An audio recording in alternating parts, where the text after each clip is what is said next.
नमस्कार, teachers academy से मैं हूं अमरीश शुक्ल और आप देख रहे हैं यूपी पीसीएस प्री सीसेट सामान्य हिंदी के महत्वपूर्ण प्रश्नों का हल। सबसे पहला प्रश्न है जिजीविषा का अर्थ है। बहुत आसान सा प्रश्न पूछ लिया गया था, जीने की इच्छा, और इसका सही उत्तर होगा जिजीविषा का अर्थ जीने की इच्छा, ऑप्शन ए। उसने नहाकर भोजन किया, वाक्य में नहाकर किस क्रिया का उदाहरण है? किसी भी क्रिया के बाद में अगर कर लगा दिया जाता तो इसका मतलब होता है कि वह काम, एक काम आपने पूरा किया फिर दूसरा काम ने आपने शुरू किया। तो जब एक काम को आप पूरा करते हैं फिर दूसरा शुरू करते हैं तो पहला जो काम आप पूर्ण कर लेते हैं उसको पूर्वकालिक क्रिया कहते हैं। तो इसका राइट आंसर होगा 2 का डी, पूर्वकालिक क्रिया इज द राइट आंसर। क्या होगा? पूर्वकालिक क्रिया।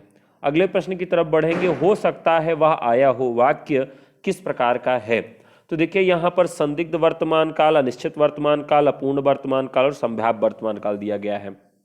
अपूर्ण वर्तमान काल होता है वह पढ़ रहा है, वह सो रहा। निश्चित वर्तमान काल होता नहीं है।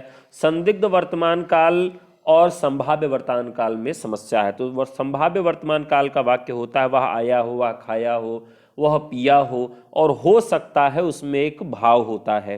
तो इस प्रकार इसका राइट आंसर होगा संभाव्य वर्तमान काल। अगले प्रश्न की तरफ बढ़ेंगे। प्रश्न नंबर 4 है निम्नलिखित तत्सम तद्भव का शुद्ध युग्म छांटना है, और इसका राइट आंसर होगा नक्षत्र का हो जाता है नखत। तो 4 का ए आपका सही उत्तर है।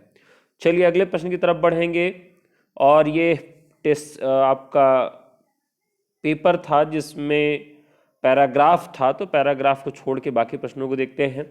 बहती गंगा में हाथ धोना मुहावरे का सही अर्थ क्या है? बहुत आसान सा प्रश्न आ गया था, तो अवसर का लाभ उठाना इसका सही उत्तर है।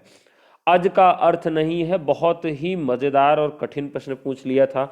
आयोग हमेशा से इस तरह के प्रश्न पूछता रहता है। तो अज का अर्थ नहीं है, तो जिसका जन्म न हुआ हो यह भी सही है।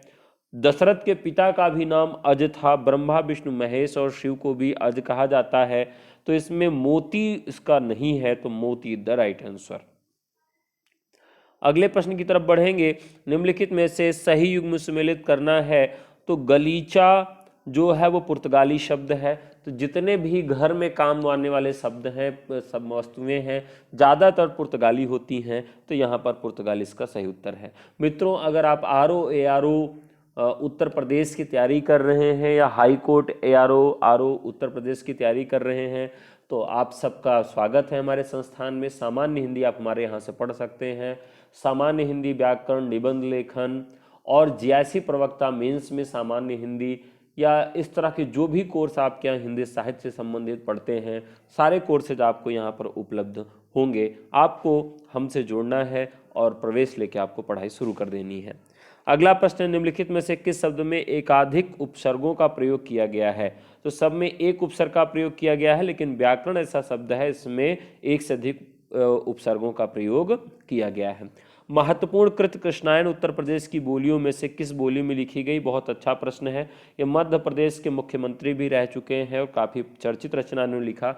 ये कुल मिला के तुलसीदास के रामचरितमानस से प्रभावित होकर उसी शैली में रचना लिखी है। तो यह अवधी बोली में लिखी गई है। आजीवन में समास कौन सा होगा? तो आजीवन में समास होगा अव्ययीभाव, इसका राइट आंसर है।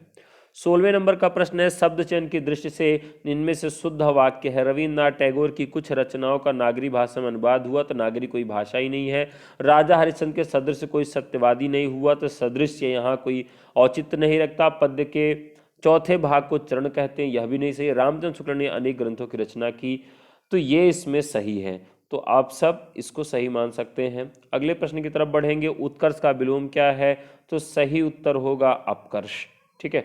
अगला प्रश्न है प्रश्न नंबर 18 नंबर का प्रश्न पूछ रहा है आपसे, कुछ चिन्ह दिए गए हैं जिन चिन्हों को सुमेलित करना है। तो अल्पविराम का सही इसमें लगा हुआ है, कोष्टक सही लगा है, संक्षेप सूचक भी सही लगा है और योजक चिन्ह भी सही लगा है। इस अनुसार राइट आंसर इसका होगा डी। 19 नंबर का प्रश्न है निम्नलिखित में शुद्ध वर्तनी वाला शब्द कौन सा है?